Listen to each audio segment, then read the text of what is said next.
Well, that first four isn't the only first in town this week. Some of the area's first flowers are beginning to bloom. But is it too much too soon? Jordan Burgess did a little digging to find out what you need to know about your garden.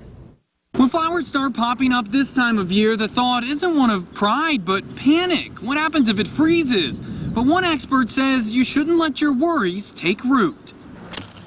Just like this rose bush, winter has been cut short this year. That's what I call an English winter, because in England, if it gets down to 25, they think they're going to die. You know, the ice age is coming.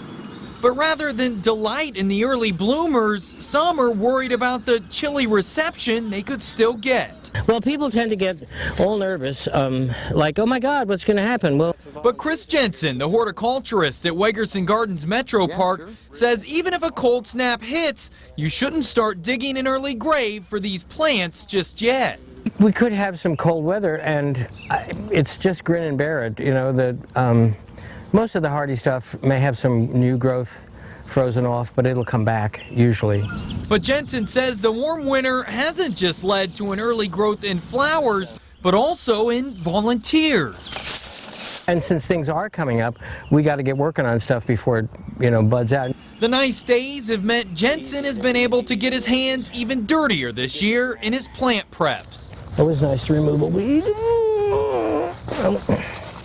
You can also use the warm weather to get a head start on your gardening. Jensen says don't go too far and start planting annuals already, but at the same time, remember the flowers already growing aren't as fragile as you may think.